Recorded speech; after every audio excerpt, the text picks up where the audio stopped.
Bienvenidos a otro capítulo de la neoantigua Musilla. Hoy, como habéis podido comprobar, me encuentro en la Catedral de Murcia, famosa por su imafronte barroco. Pero, ¿y si os digo que la catedral, mucho antes de ser catedral, fue una mezquita?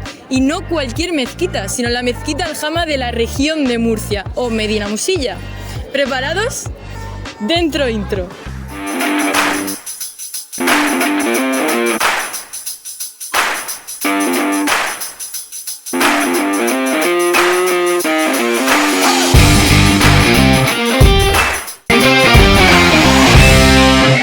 Nos encontramos actualmente en la Plaza de las Cadenas, puerta norte de la Catedral de Murcia. Para hablar de la Medina Musilla, centrándonos en la mezquita Aljama, hoy tenemos a Fatema, que nos hablará un poco más en profundidad de ella. Posteriormente hablaremos con Isabel, arquitecta cristiana, quien contextualizará la evolución del propio edificio cristiano. Fatema, quería preguntarte, ¿podrías contextualizar a nuestros espectadores sobre qué es una mezquita y sus tipologías? Por supuesto, mire, la mezquita es un edificio de culto religioso y nos encontramos con dos tipologías muy bien diferenciadas. Nos encontramos con unas mezquitas de barrio que son mucho más abundantes en la propia Medina y unas segundas tipologías que es las mezquitas aljamas.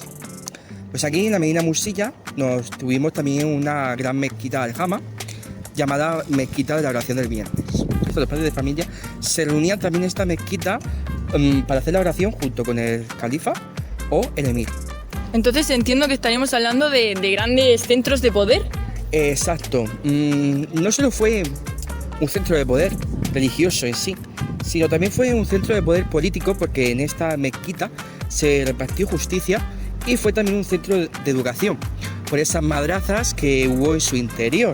La mezquita Aljama se sitúa en el centro de la vida de la Medina, en el cual todo a su alrededor pues está la vida de los comercios, zocos, y esta Medina se unía con las puertas principales de la muralla de la Medina Musilla.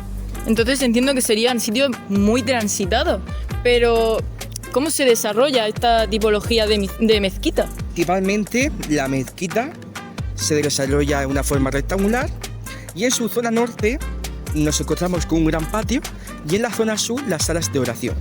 ¿Pero el fiel entraría directamente a la sala de oración? Ni mucho menos. Fíjate que para entrar tú pasas por el gran patio central y ese patio central tiene una fuente y nos preguntaremos todos por qué esa fuente. Bueno, esa fuente se llamaba en aquel entonces fuente de las abluciones y servía para limpiar las impurezas del fiel. El fiel accede por el patio, llega a la fuente, se limpia sus manos, sus pies, la boca y cuando quiere ya entrar al acceso, lo que hace es se descalza y entra a hacer su oración. Pues muy interesante, la verdad. Pero ¿cómo se desarrolla esa planta rectangular en la mezquita Aljama de la Medina Musilla? Bueno, podemos saberlo o intuimos por diversos estudios arqueológicos que se han realizado durante el siglo XX y XXI, que nos relata el siglo IX, cuando surge la Medina, se supone que había una mezquita fundacional, no nos quedan restos. De lo que nos podemos quedar restos en el siglo X, una casa en la cual se encuentra la girola, que hemos encontrado pues el horno de pan y la planta, pero por así decirlo el resto no hemos encontrado. Eso sí, sabemos que la mezquita Aljama, por así decirlo, se creó en época almorávide, con el emir Yusuf Tajim, pues llega, construye de norte a sur, orientada hacia la Meca. Entonces, ¿sabemos si seguiría algún modelo concretamente? Bueno, pues como puede estar situada o estaba situada, podemos seguir el modelo que Abderramán I pone en la mezquita de Córdoba. Pero claro, como hemos dicho, la mezquita estaba fundada por los almorávides. Cada pueblo llega e instaura su política, su arte en la mezquita. O sea, diferencias puede haber, pero claro, siempre tienes que seguir el mismo patrón. Planta cuadrangular, norte a sur. Pero sabemos que la mezquita Aljama es de construcción almorávide. Entonces, ¿recibiría algún otro tipo de influencia aparte del hispano-musulmán? Por supuesto, si nos vamos fuera de lo que sería la península, encontramos en la ciudad de Marrakech dos mezquitas, que por ejemplo la de Jeria o Tremecé, que sí sabemos con certeza que tienen influencia por esas columnas que encontramos tanto en la puerta de la cadena como en el interior de la mezquita o la catedral hoy en día. Pero entonces, eso nos estaría hablando de que estaríamos en la puerta ahora mismo del antiguo patio de la mezquita. Por supuesto, estamos justo desde la puerta de la cadena junto con el claustro, estaríamos en lo que se sitúa el patio norte, que por el cual se accedía a la puerta principal de la Medina.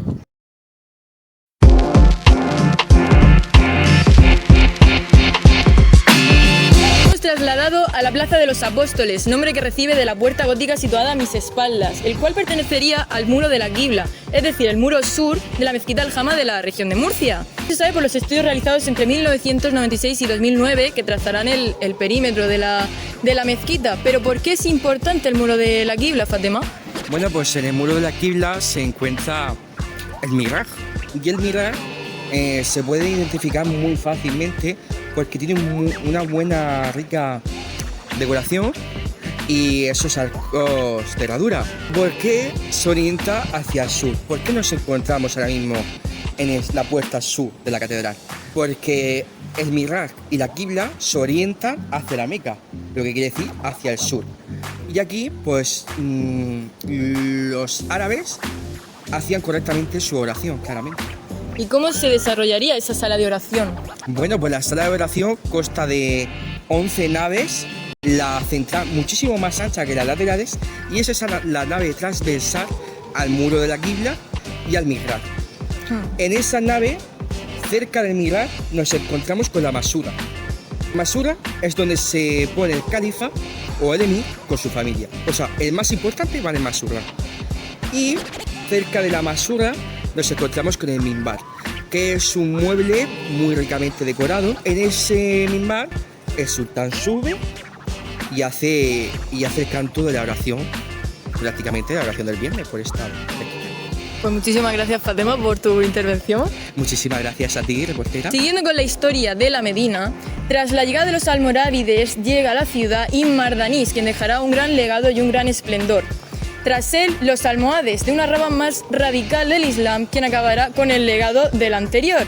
Y finalmente la tercera taifa, con Nimrud, quien pactará con Alfonso X, tras el cual llegará la conquista cristiana del cuñado Jaime I. Pero Isabel, ¿qué pasará con este edificio tras la conquista cristiana?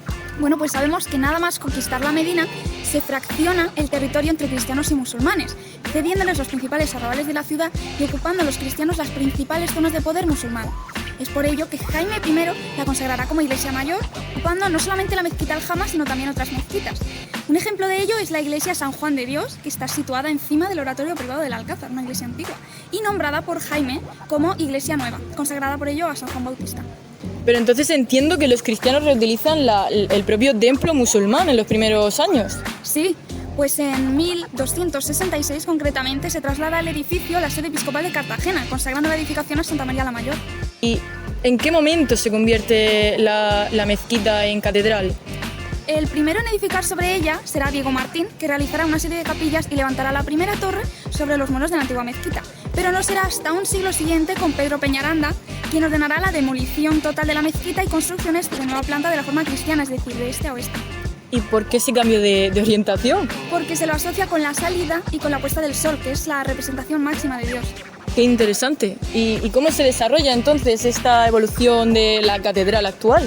Se desarrollará el claustro y la nueva parte en las inmediaciones de lo que era el antiguo patio de la mezquita.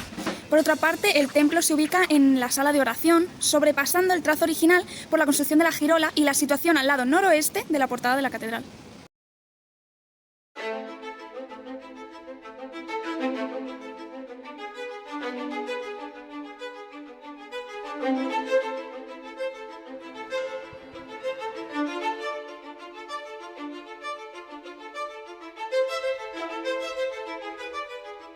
Finalizando este recorrido por la planta de la Catedral de Murcia, finalizamos en el mismo punto donde iniciamos, a propósito de las palabras de Isabel sobre este maravilloso imafronte barroco.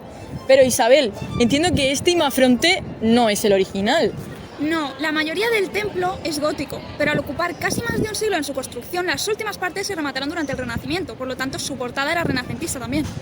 Pero esta portada no es renacentista. No, eso se debe a una de las riadas del río Segura, que dañó los cimientos de la antigua en 1733, por lo que se decidió quitar para construir una nueva por Jaime Bort. Solo se modificó la fachada, sino que se instauró la actual Plaza Belluga y se realizaron una serie de remodelaciones urbanísticas que comprenden las calles actuales de la ciudad de Murcia.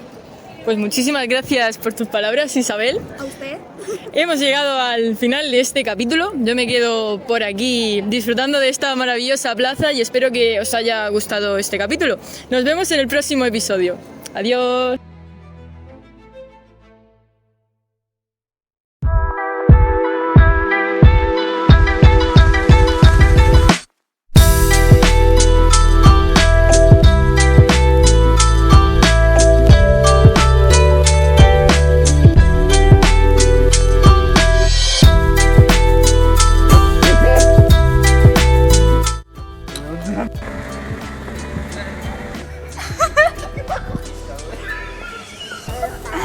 Espérate que me sale la papelera esa fea. Cosas del urbanismo. Tenéis MCCCCCXX1 10. Las personas mayores se han quedado un poco mirando y creo que han salido. Estaban súper pegados. ¿A quién no le va a gustar la mezquita Jama del siglo XII? ¿A quién no le va a gustar? Conquistando con la historia de la ciudad.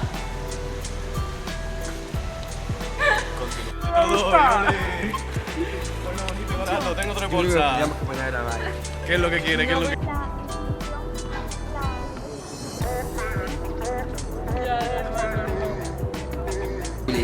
Peculiaridades. Perdona por mi español. Misterio o no. Fuertes o no. Uy.